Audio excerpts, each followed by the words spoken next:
Hello, everyone. My name is Maurice Emmanuel Parent. I'm the co-founder, executive director of the Front Porch Arts Collective. And on behalf of the Front Porch and SpeakEasy, I'd like to welcome you all to this panel discussion. And I would like to welcome our wonderful panelists.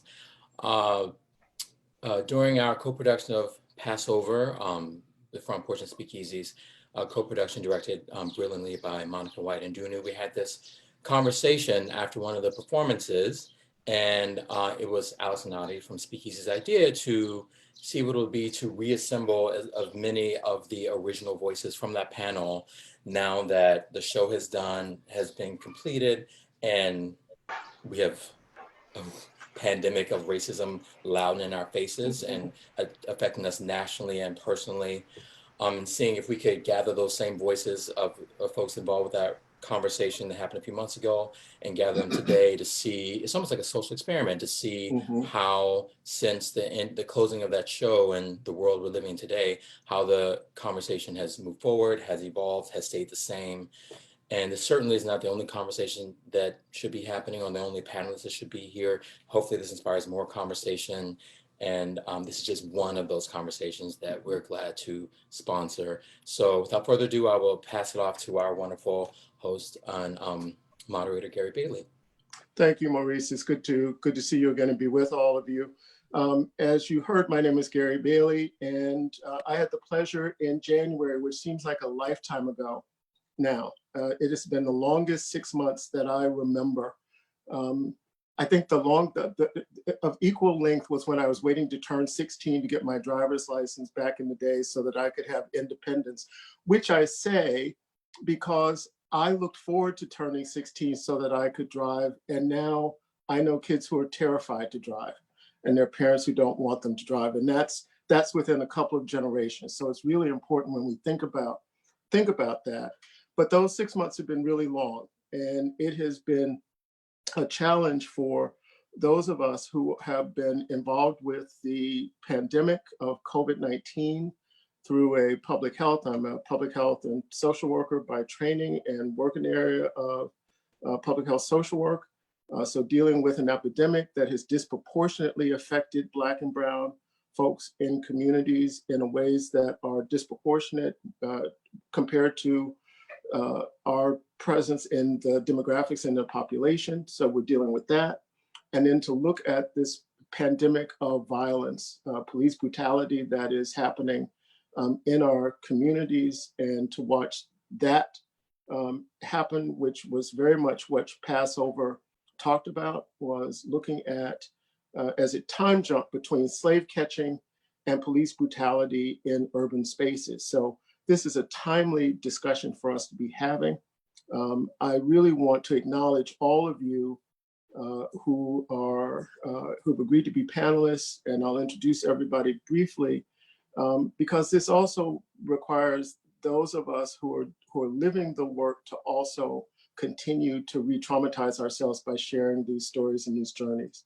And I don't know that people really understand what it means to continue opening your chest to try to educate others when, in order to exist, you have to keep healing yourself and scabbing over very quickly so you can get up and do what you have to do and put on that armor. As Essex Hemphill once said, you know, it's that suit of threadbare masculinity that we sometimes have to wrap ourselves in to be able as Black men to exist in a world that is not set up to support us. So I want to thank Maurice Parent and for his ongoing work at Front Porch, and what he's doing, has done with plays like Passover, Choir Boy, all of the other opportunities that he and the company present for us to be able to see ourselves reflected in a way that we don't often get to see in theater. So thank you for that, Maurice. I want to thank Kadahj Bennett for being with us again. One of the exciting things about the panel was to be able to have Kadahj, who is an amazing actor, facilitator, guide, a local artist doing big things, who took us on a journey in that play to be able to then come out after an exhausting performance to come and sit on the stage with us to have a conversation, and doing that again. So thank you for being with us, Kadahj. I want to thank Thad Miles for being with us tonight. Thad is someone who is well known here in Boston, someone who has really been doing really important work at Mass Housing, responsible for over 500 developments, and and making sure that he's always on the street. I don't know of anything that's happening in Boston, particularly in communities of color, where that is not there and it's not a part of that. So he walks the walk, and he talks the talk, and he walks the walk. So thank you for being here, Thad. And then Emmett Price, who was with us also on that original panel, who is an ordained minister, a musician, a father, who's on WGBH with my friend Reverend Irene Monroe, giving word. And I love me some Irene, so I know that is always energized and exciting work to do. But really is the founder of the Black Church Music Ministry Project, and as the Gordon Theological. And so we've pulled together what I think is a great panel. And as I finish this, I'm the Assistant Dean for Community Engagement and Social Justice at Simmons University, social worker by training, and that's what I've been doing for the last 40 years of my career as a social worker. So with all of that said, with all of as Emmett would probably say as a minister, with all of the right things now being done, we can begin our discussion, right?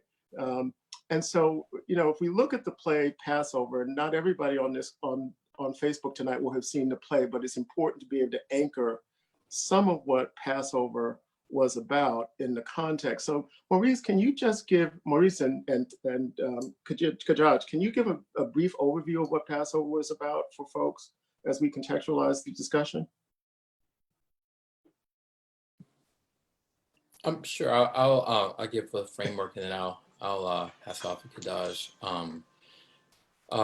Antoinette Nwandu, the playwright, I'm already getting emotional, took the Exodus story and matched it with Waiting for Godot, a story of Israelites escaping and after 40 years finding the promised land, mixed with the story of two individuals waiting for someone named Godot who never arrives. So it's almost like they're polar opposites. Right. One arrives at the promised land, one doesn't. And then looking at through the lens of two Black men who, she says, and I don't mean to sound this, I'm using her words, I don't mean to sound offensive, but aren't necessarily special or aren't athletes or basketball players or extraordinary. Extraordinary. Right. They were regular folks living everyday life, and to question the audience of why should they have to justify their existence? Right. Why should they have to justify their lives and say that they matter? Right. They're just, so, and then if you think about after Rashad Brooks, what I'm saying? Like after this horrible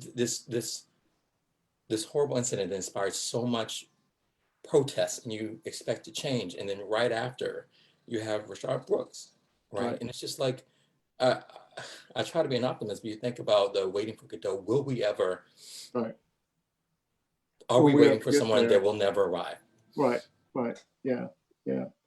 I mean, it's very important to be able to claim the space that says we have a right to feel, and that these are painful times that we're going through.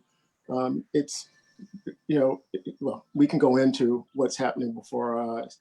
Kadahj, as the lead character in the play, how do you reference or think about the play?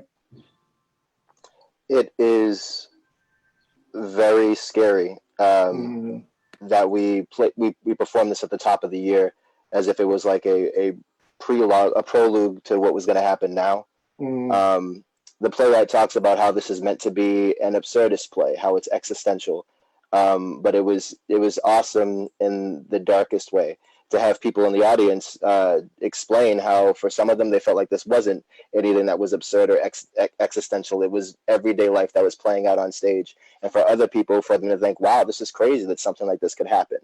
In the past few days, I've been hearing a lot of the lines from the text be echoed out in real life. Hearing things from like people like Mr. being, wow, another person dead.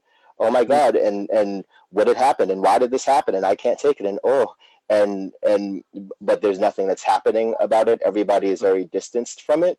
And as Maurice just said, even now, after all the unrest and people taking it to the streets, there have been 5 more murders. Right. And so what is happening? Today I was listening to a podcast and they were talking about the names from this year alone, and it felt like when Kitsch was going down the list of all the people that we lost. So there's so much in the play that's parallel to what is happening now, and it's pretty terrifying, you know. Yeah, someone just posted, a friend of mine just posted a list that since George Floyd's murder, there have been 123 other murders that have happened since George Floyd. That number is staggering. And those are, you think about the names we know, it is always about the names that we don't hear about. That is even more alarming to me. It is not that they're unknown, unloved, or uncared for, it's just that they don't rise to the level of getting that news cycle. And therefore, justice looks really different. It looks different for those people where they make the news cycle, and it looks very different for those who don't make the news cycle. Toni Morrison talks about the white gaze of what it means to live under that perpetual white gaze. And the play was really, for me, about that as well, of what it meant for the man to be the omnipresence of the man, that person who is there in the beginning, presenting himself like he's well-intentioned and well-meaning, and then who ends up being the agent of chaos and of change. Emmett, you were at that play, and I'm just wondering, what do you think about in terms of the impact of our existing under that perpetual white gaze? And you as well, Thad, I'm going to come to you with the same question. But Emmett, how do you deal with it? Yeah, I think we just try to get by. First of all, thank you, Gary, for your leadership, not only with this panel, but so many other things that you have been doing, and Maurice for what you and your co-collaborators are doing with Front Porch Arts Collective. We're just really proud of you and really thankful for the work that you have been doing. Kadahj, listen, one of my favorite Boston actors, man, just to watch you on that stage in that moment and the emotions that you conveyed and the opportunity that you invited us into to be our full selves, to be Black without having to navigate of the white gaze. And Thaddeus, of course, all the work that you've been doing. Thank you so much. And hashtag Black joy all the way, my brother. And so I think that this white gaze is interesting because there are 2 14-year-olds that are inspiring me in this moment. 2 14-year-olds. One is George Junius Steiny Jr., who 76 years ago was given the electric chair age of 14 because he was accused of murdering 2 white girls. And in 2014, his case was overturned. He was murdered by the state at the age of 14. And here's what gets me as a minister of the gospel, Gary. They put him on a Bible because he was too short.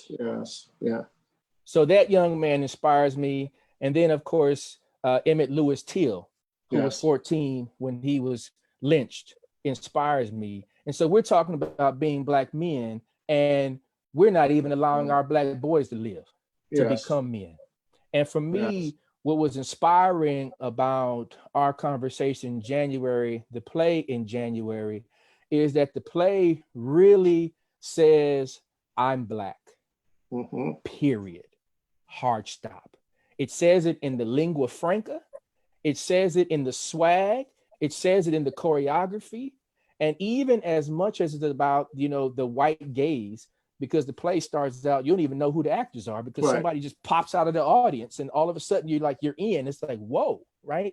But even amidst the white gaze, we have to learn how to give ourselves permission to be who we are, right? So to reject the notion that we have to ask, right? And in this moment, and I'll take my seat, preacher's favorite word. In this moment, even amongst the national and international outcry, there's still the white gaze of asking us, what are we supposed to do? Yes. Right? Yes. Asking us, how are we supposed to respond? Or what questions am I supposed to ask you? Or what books should I be reading? Right? As if, Mama Google and Daddy Wikipedia aren't around.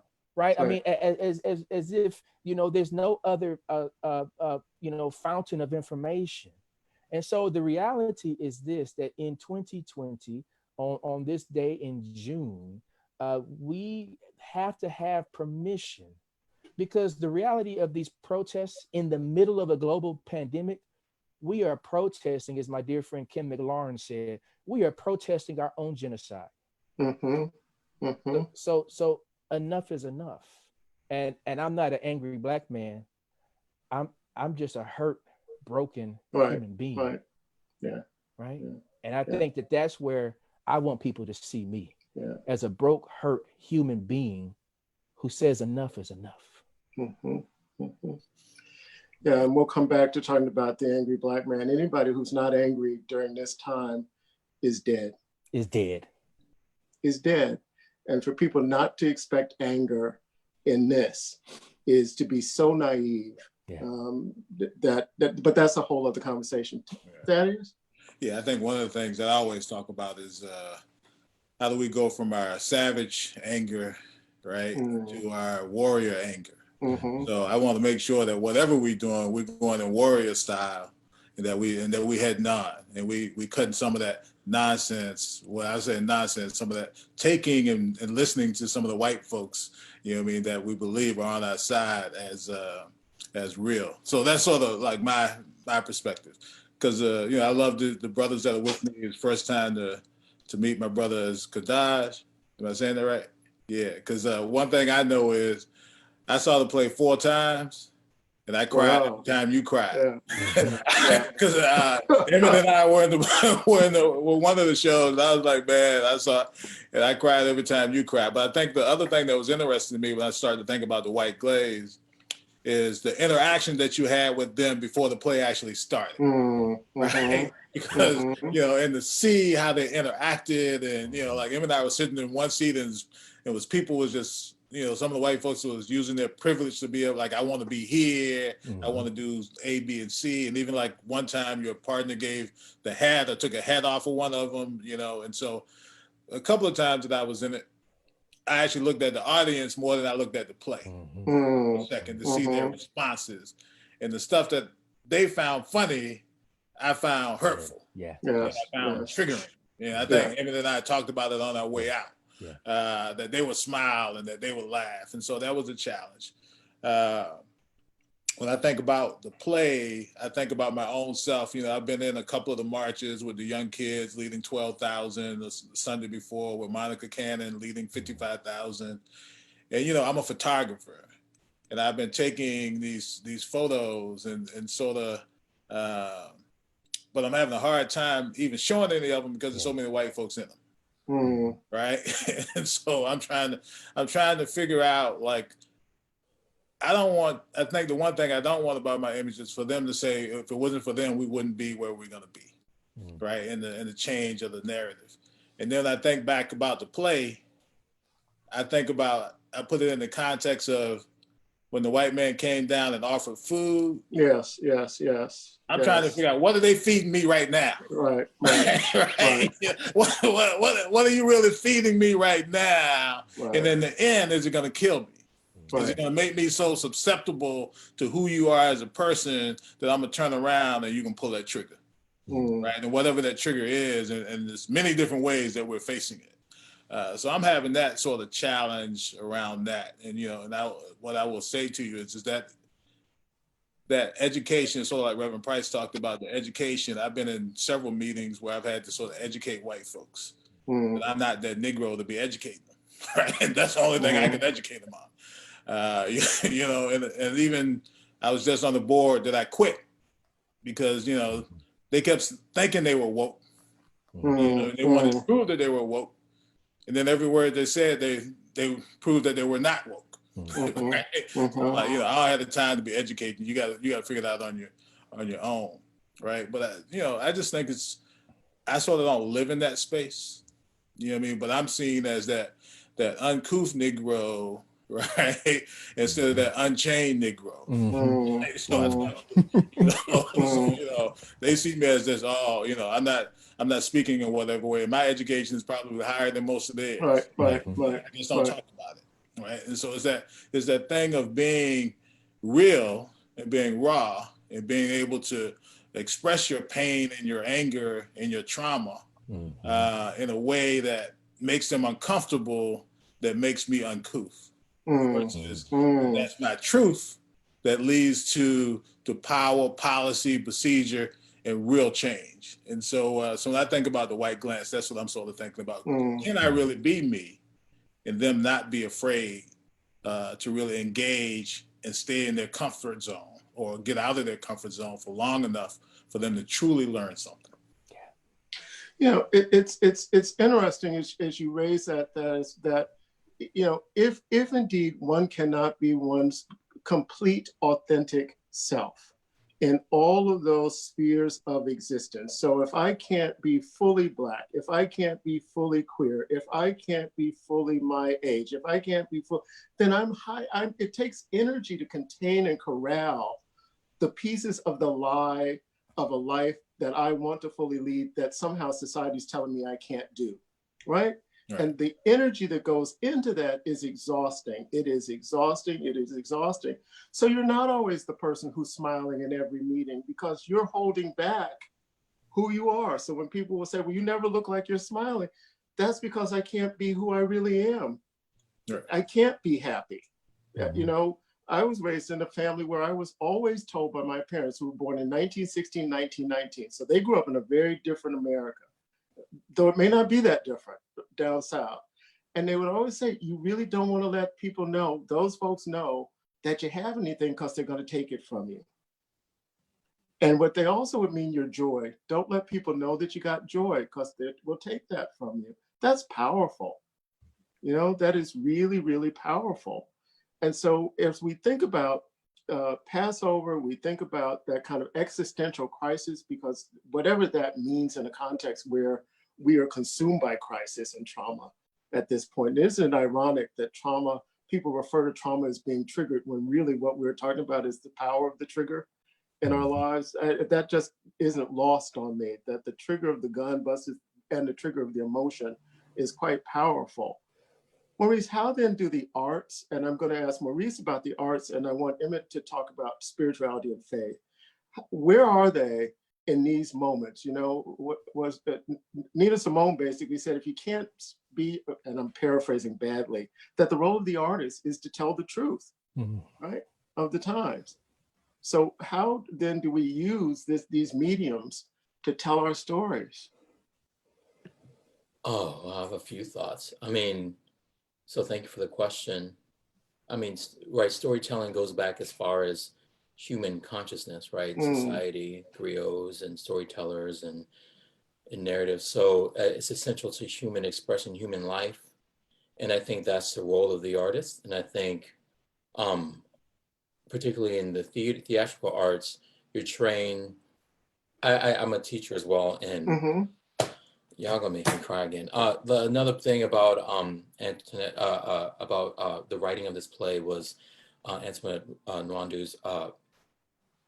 She wrote around the time of Trayvon Martin, and she was teaching a theater class, and she had two Black male students. One disappeared, came back. Turns out for some BS, he had violated parole, so wasn't able to continue. And I remember being in a theater class, and this memory is evoked to me because I had just started Boston Public School, and kids would come to me and say, "Hey, Mr. Parent, I'm an actor. I can lie. I can fool my parents. I was like, thank you, but acting is not actually lying. It's actually getting to deeper truths, and it's about exposing your truth and being your truest self in this given circumstance of the play and the artistic expression." And as I'm telling this, I see the day after Trayvon Martin, there's a young student of color who had a hoodie on who was the same age, and I just went on, like, can you all, because we were talking about profiling, and I'm not saying I'm off on a tangent, talking about profiling about how this young creative mind wouldn't have been seen for any of that if he were walking down the street. He would just be seen as a person of color wearing a hoodie and have to deal with that. So I think the role and the weight of the artist is to invite people to be their truest self and create spaces that people can be their truest self, to tell these stories and narratives. You know, and one thing I like to also think about now is the nuance of human truth. Okay, now what am I talking about here? Where it's, you know, that we haven't had this conversation, but I'm pretty sure, as far as I know, everyone here's like a cisgendered male, black male, right? Now, I think with the protests and the conversation happening, we know that if talking about like ways that we might have expanded the truth of this narrative of Passover, are there other people that are on the stoop with them? Yes. Where's the black Yes. women? Where the trans folks who are just as experience as much violence from the hand of police and other sources of violence? Where the gender non-fluid, gender non-binary individuals. And I'm just wondering how, as we are inviting people into theater to expose their truth and creating vehicles to examine truth, you know, sometimes the truth is you need to go somewhere and laugh, and you laugh. Right. You know, the truth is moment, I want to hear some good singing, I'm gonna laugh. You know what I'm saying? Sometimes art can be, your truth that you need is escapism, you know. So how are we creating these spaces and these narratives that explore the truth of the moment and the truth of the people and the artists creating those narratives and living through that art? Thank you for that. Emmett, as a minister, spirituality in these moments, what's the role? I mean, we have sung and prayed our way through the 1950s, 60s, 1800s. I mean, we've been some praying people, but what's the role? Yeah, I think it is a definitive role. And let me take a macro version and then bring it in, fine tune it into the micro. Macro, you know, spirituality is however we connect to the creator, however we see the creator. And so that connection is what's important, that we are connected to an ecosystem that is bigger than us. And I think that that's a profound ability within spirituality, the most broad and understanding of it is a connection to a greater entity, right? In the faith that I believe in strongly, which is the faith of Christianity. I believe, as Maurice suggested, that the spiritual journey is a story. The first book of the Bible is a very long story that begins with the creation of the universe and focused in detail to the creation of the earth. And in that first chapter of that book, I'm not going to preach a sermon, but I will say this, that in the first chapter of that book, it talks about how the creator, I'll use the terminology God here, gave dominion to the first human beings. Well, let's call them Adam and Eve, just to be on the same page, gives them dominion over all the flying things, over all the creepy crawly things and all the swimming things, but never gives them dominion over other human beings. And so in this sense and sensibility, some of us have systematized our religion in a way where it becomes devoid and separated from the spirituality, right? Religion should be based on spirituality, should be based on our personal relationship with our creator that is systematized so that we can communicate that with one another, which we call religion. So when the religion gets too far away from the spirituality, first of all, we got a yellow flag, which may turn into a red flag. But second of all, it separates us from the connectivity from the ecosystem. So there shouldn't be anything that should rob us of seeing each other in full dignity and seeing each other as fully valued as fellow creations. And I mean that in the multitude of genders, fellow creations by the creator, however you want to call that, right? And so in that sense, our faith that we are connected and that we are part of something greater than us is what has sustained particularly people of color, particularly Black folks. And so let me conclude with this way. Our ancestors who were enslaved the stolen progeny of the continent of Africa, used to come up with some phenomenally profound and brilliant statements that were embedded within singing, which we call the spirituals. And one of my favorite spiritual talks about the notion of shoes. And it says, I got shoes. Yes, You all got God's shoes. children got shoes. Right? All of God's children got Children shoes. got shoes. And when we get to heaven, we're going to walk around heaven, right? Then it says heaven. Everyone talking about heaven Yes, going. and going. Now, Right. these are the enslaved progeny of the continent of Africa who were smart enough to realize that everybody pontificating about all this brilliance that y'all done figured out, that ain't necessarily what the connectivity is within the spiritual and the faith notion. So we need to de-escalate some of the pontification of hate and division and get back to being connected, not only to one another as human beings, but also to an ecosystem that, again, based on my understanding of Christianity, we're to be good stewards of. We're supposed to take care of. We're supposed to be responsible with. We're supposed to be stewards of, and not divisive, not destructive, and not demeaning.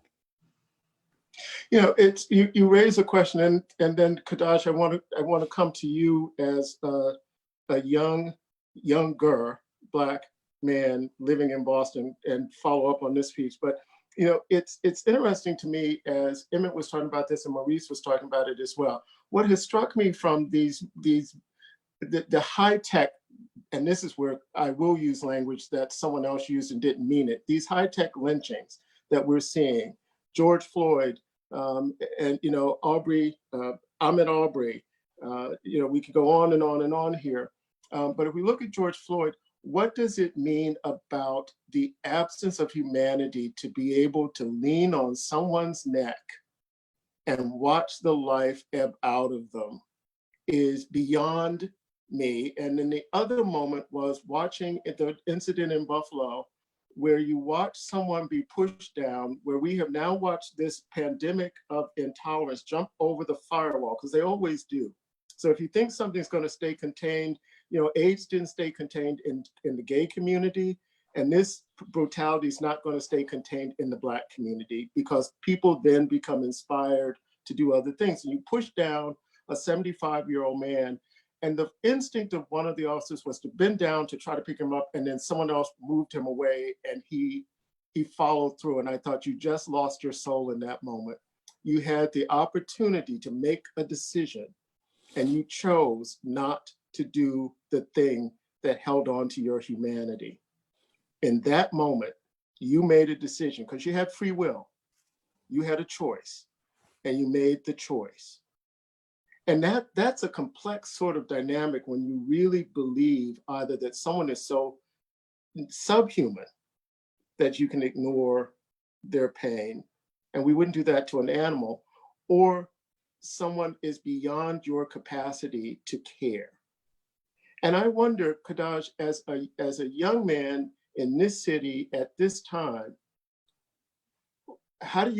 does that resonate? What are you thinking about this moment that we're in and these moments that we've been in? Not to put you on the spot, but just to hear your voice about this. I will say that it's awesome to see so many young people, because I live in Dorchester, right? Mm-hmm. So I live right at the base of Franklin Park. So when they went to have that rally, it was mind-boggling to see the sea of young people who would band together to go out into the park to use their voices to speak up about what was going on now. That's crazy for me to see. And there were people from different fractions coming off of the commuter rail and stuff. Like, Boston is mad segregated, like neighborhood by neighborhood, how it's broken up where you live, where you're located. So it's interesting to see people venture from their different parts of the city to come here to really be focused about something as serious as this. Now, that doesn't mean that when it's all over, they're not going to get back in their cars and venture back to their neighborhoods. That this wasn't a situation where it was like, I get to get a taste of it and get to be a part of it and take an Instagram photo or whatever. You know what I mean? Yeah. Yes. I feel like being young and black in Boston is interesting because there you still see a lot of the old guard still up in Boston trying to be very more progressive and saying that we're going to do this and we're going to do that.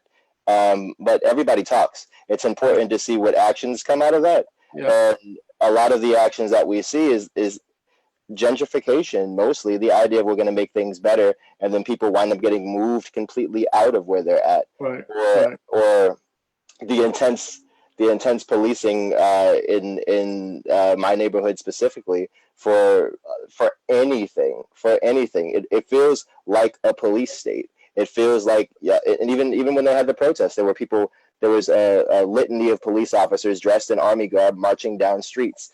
But you're not going to see this in other neighborhoods. Right. So it's very pocketed, but we're very progressive. So it's a weird dichotomy to deal with. And as you all were saying before, like you have to, it's hard to work with the dual consciousness of all of that, and it is very, very tiring. And so I feel like hopefully a lot of the younger people are just really, really tired.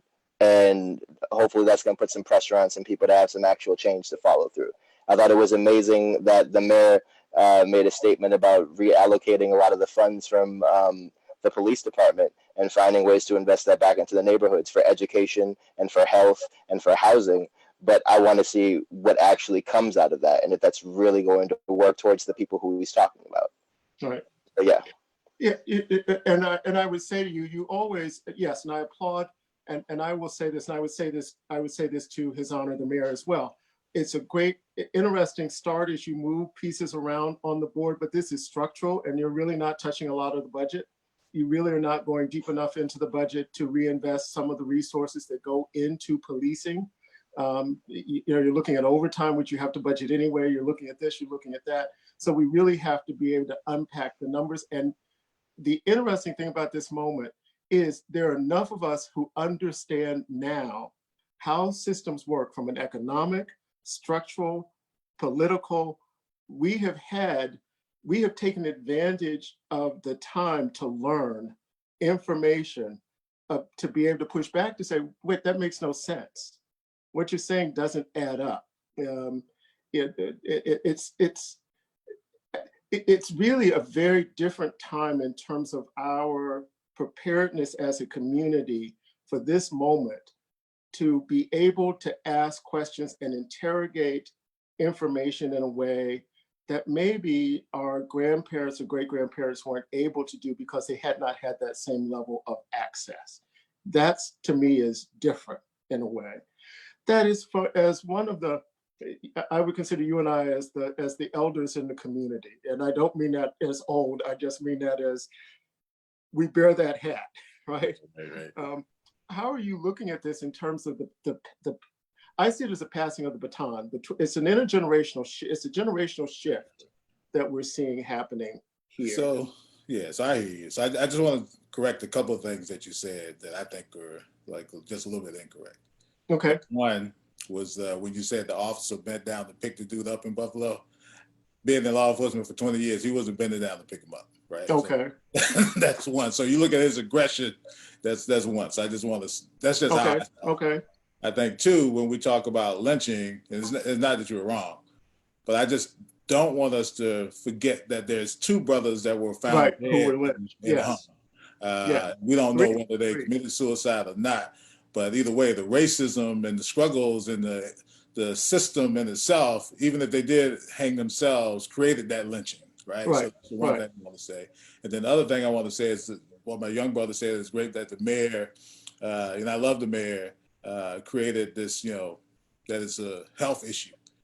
But my brother Felix, or not Felix, Aurora, that's in the city council, had already proposed that before, and nobody had anything to say about it. So it's not like, so why wasn't he the one coming out there speaking with him and saying, together we can do this, right? So so when I started to think about our own leadership, right, there's a couple of different issues. When I think about the keeper of the guard is black and white, right? Because there's a lot of us, I don't know if any of you read my letter to brothers, right? Because I'm just as tired of the of the Yes. brothers that get in there that got the power but don't have the courage to say anything, and the ones that get through the door, then close the door and lean on it to prevent anybody else from coming into that door. So we've got a couple of challenges that we have to face. And I think one of those is, how do we pass the baton on of wisdom to our younger generation, right? There's this, I posted something and I think Kevin said something, well, the young people need our wisdom.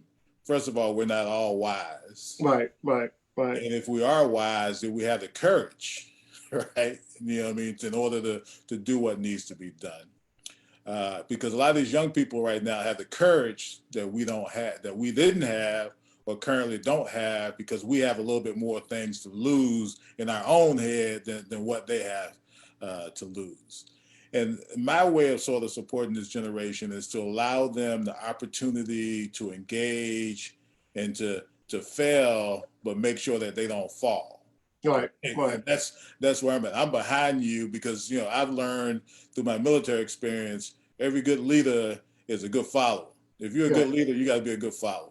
Right. And when those young people marched 2 Sundays ago, they were told, you know, they would tell you, the older generation don't march. Right. Nobody's going to show up. You're not doing it right. And 1,000 other things that they were told not to do. But they pushed on. And, you know, I was called, me and several other brothers were called to walk with them to make sure that they were safe. And we did that. And I just made sure I was in front. I didn't talk to any reporters. I didn't talk to anybody else because it was about them. It wasn't about me. And I think we've got to understand when it's about them and then when it's about us. And how do we actually pass on some of that wisdom, but how do we accept some of their wisdom? They've lived in a different world. And we seem to get stuck about, you know, well, we did it this way in 1962. Well, the reality is it didn't work then. Why the hell is it going to work now? Right, exactly. So it's a whole different generation. Exactly. So I just think we have to be able and be humble enough to go back to what Reverend Price said, is to really tap into our faith.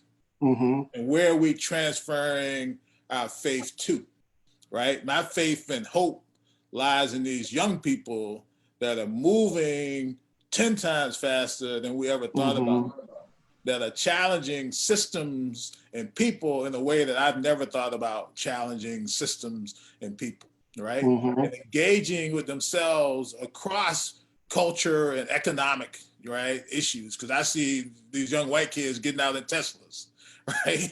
You know, and getting dropped off on Humboldt Ave in a Tesla and walking to Franklin Park. Right. Up on Humboldt Ave in the same Tesla.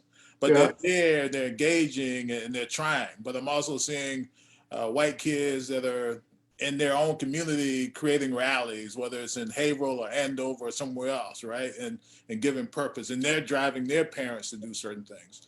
So I think in order to pass that baton, we have to be willing to let them in. Right. And I will say that I'm saddened, and I've said it and I've been told to shut up, but I'm going to say it here, is that, you know, we formed these task force, right? The city's formed. Speak it. The task force for the pandemic of COVID. We formed this racism task force. Where the hell are the young people at? Exactly. We're there to give voice and to challenge us to think differently, right? You can't have a task force if you're serious about it and not include young people that are challenging systems and being able to hear their voice. And for them, if you want them to learn from you, you got to provide them a table to be in. But these young people are creating their own table. And now we're going to have to be the ones to ask, can we sit with you and learn and move as you move? Yeah, and you've raised this in a number of settings. And I think it is so important to be able to understand, the past is important. It can be a prologue for the future. And so there is information that can be shared, but it's a new day with new tactics, and young folks have the energy and and they understand the ways in which things get done. I'm always struck where everyone says, well, who's the leader? This is organic. You know, if you paid attention to Occupy Wall Street, this is the model that has evolved over time. There is no one place to go to find the leader. That's an old model of how these systems work. It's an expansive, inclusive model. Maurice was just saying I was at the march at Franklin Park on Saturday for Trans Lives, you know, and they understand intersectionality in a way that we're still trying to figure out what Crenshaw meant. They understand that you can't be pro-Black if you're not also pro-trans, if you're not, if you're anti-fat, if you're anti-queer, because Black people exist in all of those things. So you can't say, oh, I don't like, why do you all always have to talk about being gay? But if I'm Black and gay, then you don't want that piece of me, then how can I be fully Black if that's a key part of me, right?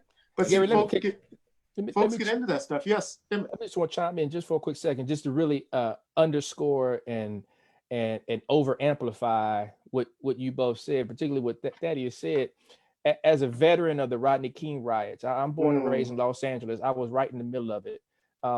I understand this nihilism, and I understand this anger, and I understand this sentiment of feeling like, you know, you can't go to the police because they're not on your side. You can't go to your parents because they work 2 and 3 jobs to provide a living for you, and they don't want you to get in trouble. Many people feel that they can't go to their clergy because they don't really know what they do when it's not Sunday. People feel they can't go to their teachers because they don't really care about you. And so I understand what that feels like. But I also understand that these young people today, man, they have moved so past that. They have created systems. Right. I mean, if you think about some of these videos, like the video of George Floyd, man, wasn't that a 17-year-old sister who took that video and put that out there? And when the threats were against her life, her compadres came around her and was like, "We got you," right? In ways that some of us adults didn't show up and stand up for. Right. And so I'm agreeing with what Thaddeus is saying, that our young people, as many ways and times that we have failed them as a generation above and beyond them, they have still taken the seeds of resilience, and they have still taken the seeds of entrepreneurial brilliance and of self-determination, and even of economic cooperatives, and to put their minds together, and they see a bright future many of us don't see.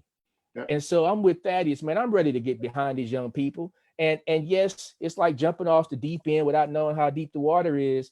But hey, I'm going with them because they see something prophetically that I think when you look at biblically, it's, you know, the older people had the dreams and the visions. The young people were the one to go and move, right? And I think that if we're going to do this, we got to stop all this generational warfare. This is not about being right.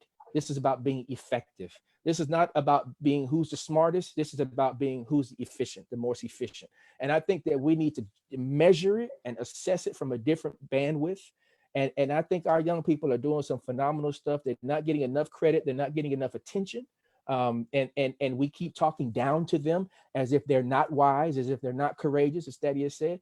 And I think we need to flip that script. And so I think conversations like this, for us to be able to say that in a public view, right? That's not about politics. It's not about religion, but it's about inspiring, empowering, and encouraging our young people to keep on keeping on, and to know that y'all have some support with you, people who believe in you, and people who are willing to follow you. I think that's the message for at least for me for today.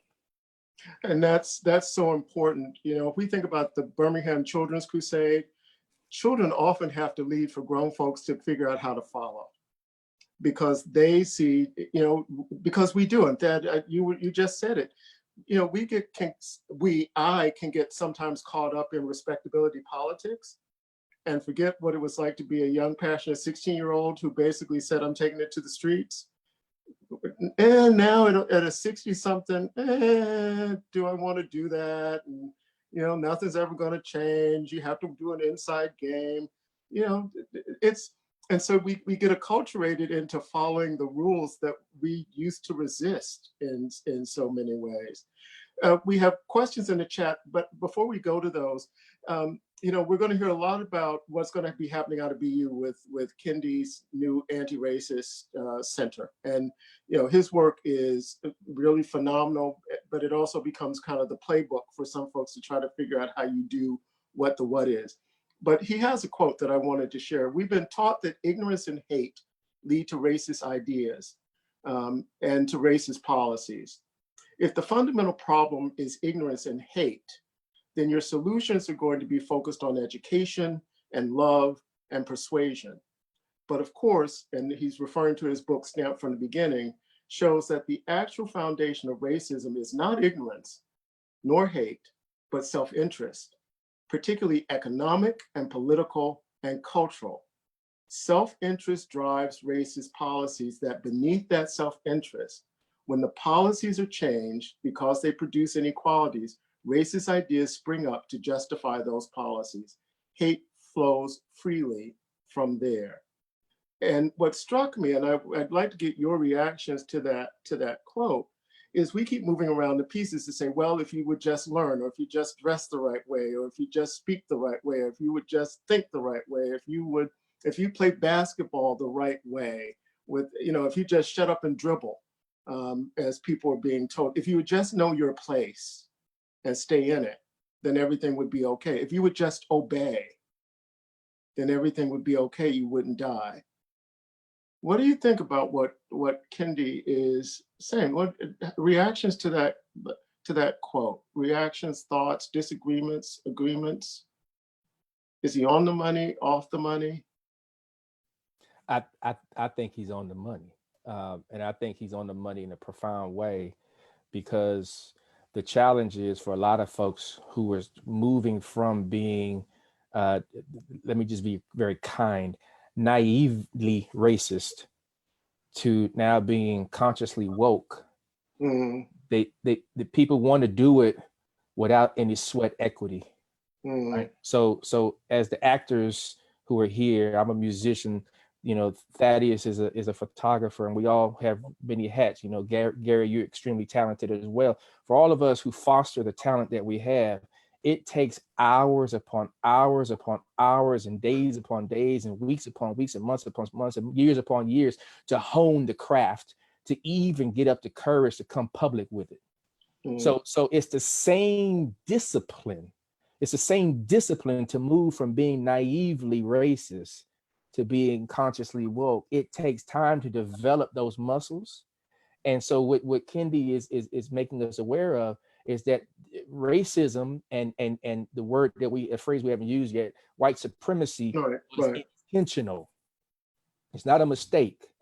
And so in order to disassemble and to move away from something that is intentional takes even greater intentionality, right? The only way to stop a force is a greater force to push it, and then an even greater force to move it in the opposite direction. So Kendi's right on the money, and this is an uphill battle. And I'm praying in my faith that we have the courage as people, as human beings, to generate that opposite reaction, push, so that we can move this thing. Mm-hmm. Maurice, what are your thoughts?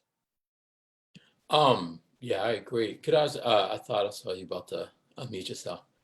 I feel that. Good. Oh, you go ahead. Well, I was going to say, yeah, if it's going back to the notion of like self-interest, right?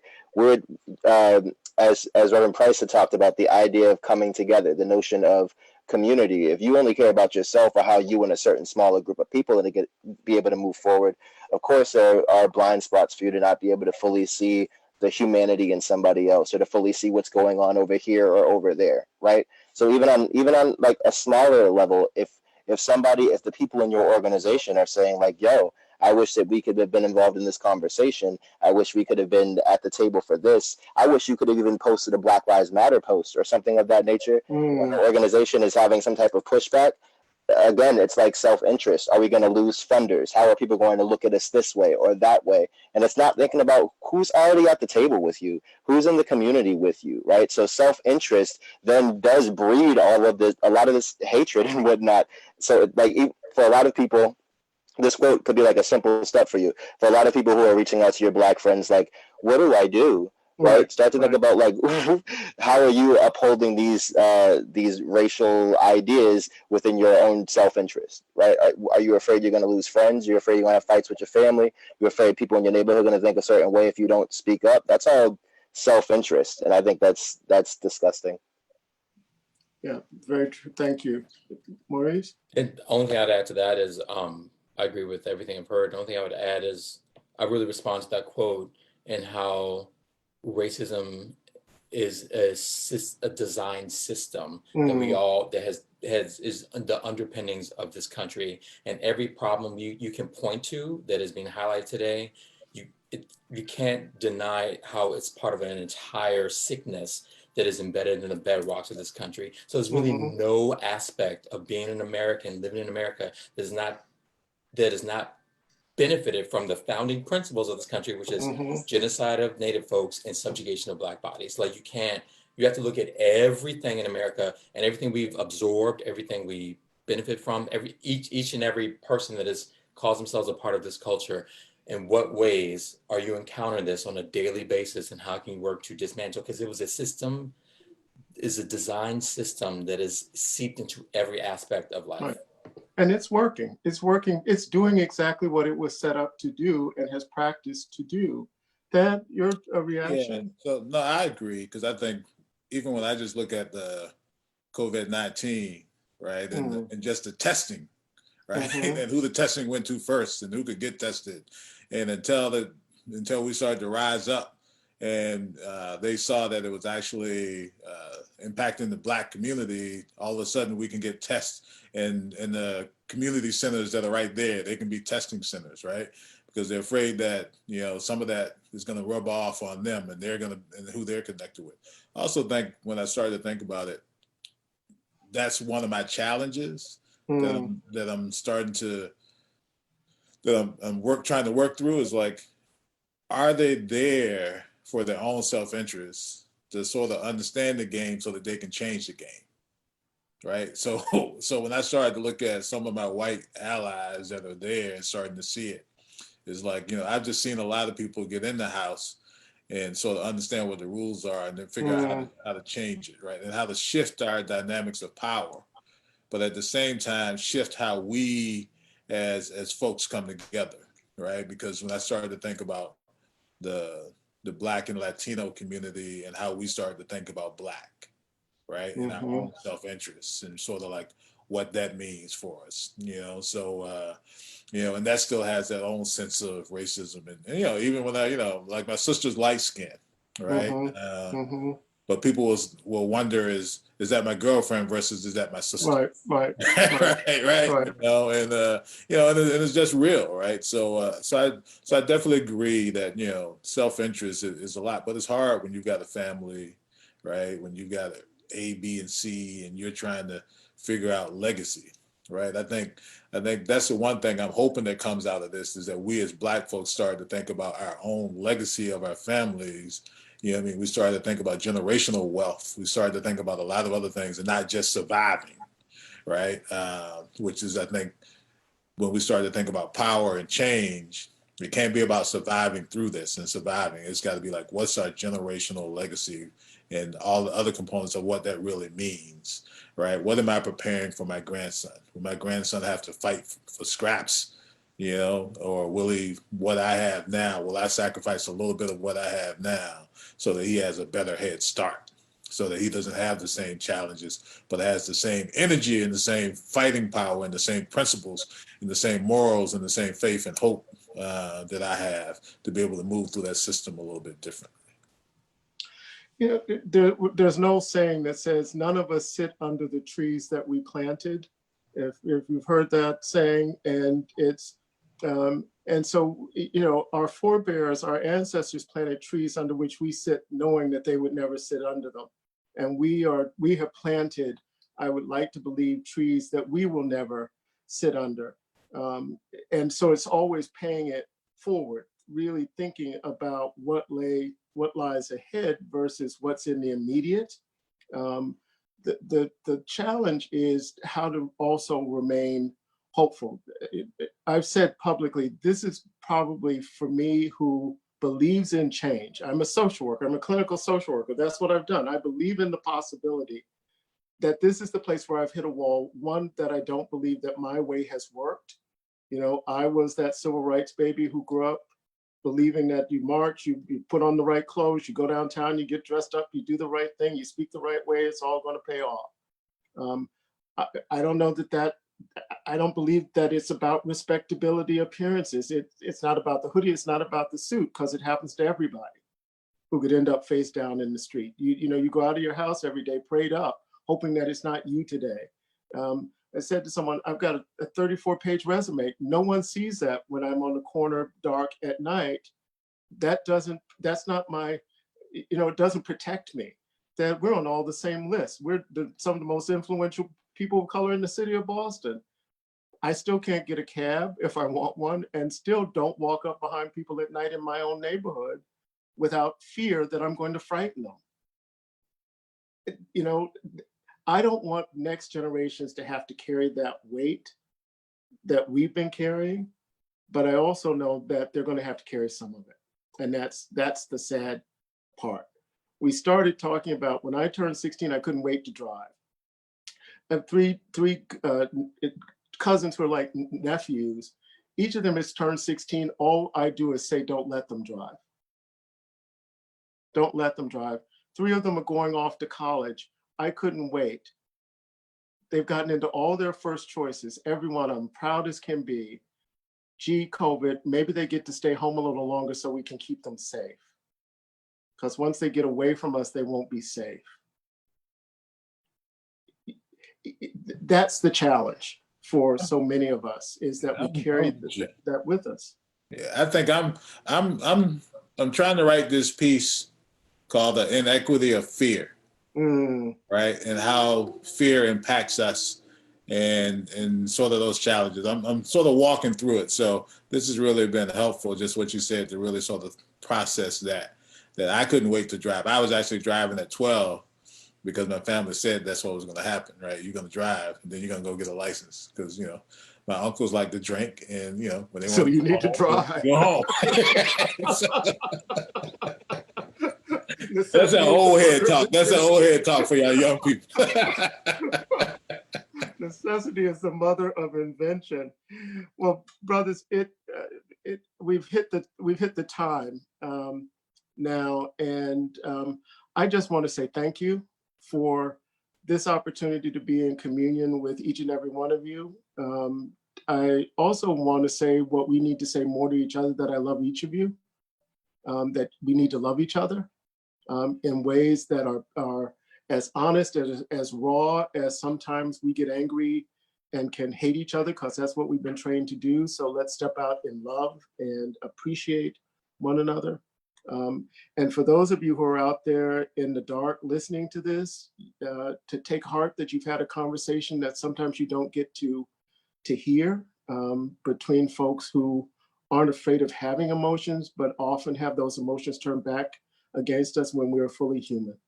So thank you all so much. And again, on behalf of the Front Porch and SpeakEasy, I'm going to thank you all. And I know there were some questions in the chat that we weren't able to get to, but we appreciate you all watching and sending your thoughts. And I'm just going to put it out there. I would love for this to be some type of ongoing conversation or something. Yes, I'm not sure how that takes place and who else can be brought to the table and what other voices, and let's just keep the intention out there and see how it manifests. All right. We put it out to the universe, and it will be so. Take good care, be safe, all right, and live fully. Peace. Love you, brother. Love you, brothers. Love you all.